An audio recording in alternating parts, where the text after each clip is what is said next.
சுதந்திரம் அடைந்து 77 ஆண்டுகள் ஆகியும் இன்னும் இந்த மக்களுக்கு முன்னேற்றம் இல்லை.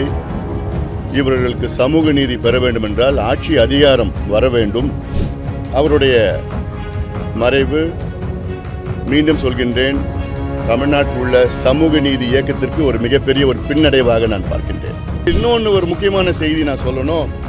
உளவுத்துறை, தமிழ்நாட்டு உளவுத்துறை இந்த 20 நாட்களாக தமிழ்நாட்டினுடைய மொத்த உளவுத்துறை விக்கிரவாண்டி தொகுதியில் இருந்திருக்கிறாங்க.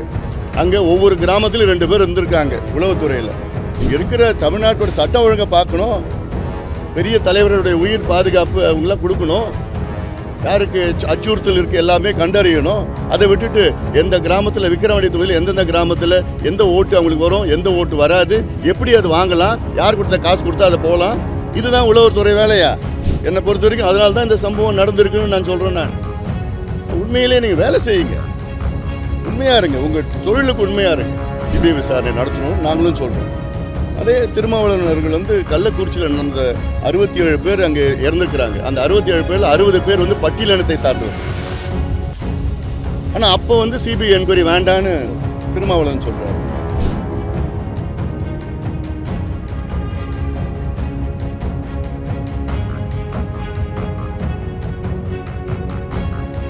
சுதந்திரம் அடைந்து 77 ஆண்டுகள் ஆகியும் இன்னும் இந்த மக்களுக்கு முன்னேற்றம் இல்லை.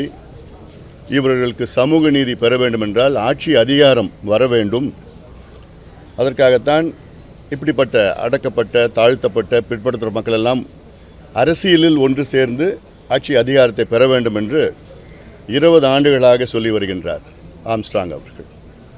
சமீபத்தில் கூட நானும் அவரும் ஒரு 6 மாதத்திற்கு முன்பு ஒரு நிகழ்ச்சியில் கலந்த நேரத்தில் மருத்துவர் ஐயாவை பற்றியும் அவருடைய சிந்தனைகளை பற்றியும் சமூக நீதியை பற்றியும் தெளிவாக அந்த கூட்டத்திலே பேசியிருக்கின்றார். அதில் மட்டுமல்ல, பல தருணங்களில் இது போன்ற கருத்துக்களை முன்வைத்திருக்கின்றார்கள். அவருடைய மறைவு, மீண்டும் சொல்கின்றேன், தமிழ்நாட்டில் உள்ள சமூக நீதி இயக்கத்திற்கு ஒரு மிகப்பெரிய ஒரு பின்னடைவாக நான் பார்க்கின்றேன். காரணம், ஒரு சில சமூக நீதியை வைத்து அரசியல் செய்து கொண்டு வாக்குகளை பெறுகின்றார்கள். ஆனால் உண்மையான சமூக நீதி, அடக்கப்பட்ட மக்கள் அவர்கள் எல்லாம் முன்னுக்கு வர வேண்டும். கல்வியிலே, வேலைவாய்ப்பிலே, பொருளாதாரத்திலே, இன்னும் சொல்லப்போனால் ஆட்சி அதிகாரம் வேண்டும். அந்த வகையில் நிச்சயமாக அவருடைய கனவு இந்த அடித்தளத்தில் உள்ள மக்கள் ஆட்சி வர வேண்டும், அதன் மூலமாக வளர்ச்சி அடைய வேண்டும், தமிழ்நாட்டை வளர்ச்சி அடைய செய்கின்ற. இன்னொன்று ஒரு முக்கியமான செய்தி நான் சொல்லணும். உளவுத்துறை, தமிழ்நாட்டு உளவுத்துறை இந்த 20 நாட்களாக தமிழ்நாட்டினுடைய மொத்த உளவுத்துறை விக்கிரவாண்டி தொகுதியில் இருந்திருக்கிறாங்க. அங்கே ஒவ்வொரு கிராமத்திலும் 2 பேர் இருந்திருக்காங்க உளவுத்துறையில். அதுதான் அவங்க வேலையா?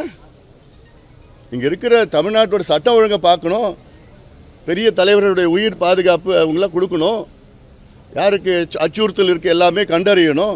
அதை விட்டுட்டு எந்த கிராமத்தில் விக்கிரவாண்டி தொகுதியில் எந்தெந்த கிராமத்தில் எந்த ஓட்டு அவங்களுக்கு வரும், எந்த ஓட்டு வராது, எப்படி அது வாங்கலாம், யார் கொடுத்த காசு கொடுத்தா அதை போகலாம், இதுதான் உளவுத்துறை வேலையா? என்னை பொறுத்த வரைக்கும் அதனால தான் இந்த சம்பவம் நடந்திருக்குன்னு நான் சொல்கிறேன். நான் உண்மையிலே நீங்கள் வேலை செய்யுங்க, உண்மையாக இருங்க, உங்கள் தொழிலுக்கு உண்மையாக இருங்க. தமிழ்நாடு காவல்துறை ஸ்காட்லாண்டு யார்டுக்கு நிகரானது. இன்றைக்கும் நான் அதை நம்புகிறேன்.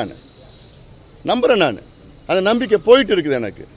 அதாவது இதை நான் அரசியலாக்க விரும்பலை. நான் இந்த ஒரு துயரமான ஒரு சம்பவம் இருக்குது. இது எங்களுக்கு என்னென்னா உண்மையை வெளியில் வரணும்.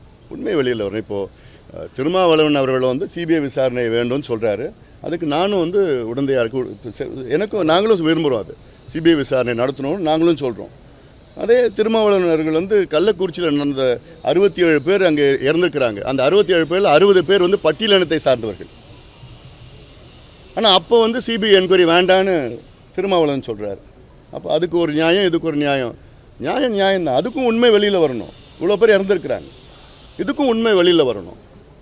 அதனால தான் எங்களுக்கு ஏன் சிபிஐ, தமிழ்நாடு காவல்துறை மீது என்னென்னா மரியாதை இருக்குது, நம்பிக்கை இல்லை. நம்பிக்கைன்னா இதில் யார் யார் உடந்தையாக இருக்கிறாங்க, அரசியல் பிரமுகர்கள் முக்கிய பொறுப்பில் இருக்கிறவங்க யார் யார் உடந்தையாக இருக்கிறாங்க, இதெல்லாம் வெளியில் வரணும்னா உண்மையான சிபிஐ விசாரணை நடந்தால் தான் தெரியும். அதே நேரத்தில் முதலமைச்சர் அவர்கள், அவருக்கு கீழ் இயங்குகின்ற காவல்துறை, சட்டம் ஒழுங்கு அவர் தான் பொறுப்பு. அதில் ஏன்னா தமிழ்நாட்டில் இந்த ஒரு மாதத்தில் கிட்டத்தட்ட 100க்கு மேலான கொலைகள் நடைபெற்று கொண்டிருக்கிறது. இதுக்கெல்லாம், இந்த கொலைகளுக்கெல்லாம் முக்கிய காரணம் என்னன்னு ஒரு பக்கம் மது, இன்னொரு பக்கம் கள்ளச்சாராயம், இன்னொரு பக்கம் சந்துக்கடை, இன்னொரு பக்கம் கஞ்சா, காக்கேன், ஹெரோயின், அபின் எல்லாமே போதைப் பொருட்கள் சரளமாக கிடைச்சிட்டு இருக்கு. அமெரிக்காவில் என்ன போதைப் பொருள் இருக்கோ இங்கே தமிழ்நாட்டில் கிடைக்குது. அப்போ யார் காரணம் இதுக்கெல்லாம்? யாருக்கு பொறுப்பு எடுத்துக்கணும்? இதெல்லாம் டாஸ்மாக் கடை 5000 தான் இருக்குது தமிழ்நாட்டில். சந்து கடை 25,000 சந்து கடை இருக்குது. 24 மணி நேரம் தமிழ்நாட்டில் மது கிடைக்குது. கள்ளச்சாராயம் நேற்று கூட பார்த்தீங்கன்னா விக்கிரவாண்டி தொகுதியில் கள்ளச்சாராயம் சாப்பிட்டு தான் ஒருத்தர் இறந்துருக்கிறார். ஒரு 6 பேர் அனுமதிக்கப்பட்டிருக்காங்க மருத்துவமனையில். அதை மூடி மறைச்சிட்டு இருக்கிறாங்க. அப்போது நேற்று நடந்த சம்பவம் என்னவோ பொது வாழ்க்கையில் ஈடுபட்டு இருக்கிறோம், இவ்வளோ காலமாக ஈடுபட்டுருக்கோம், 26 வருஷமாக இருக்கிறோம். நம்ம நிச்சயமாக அச்சுறுத்தலாம் இருக்குது. காவல்துறை பாதுகாப்பு கொடுத்துட்டு தான் இருக்கிறாங்க.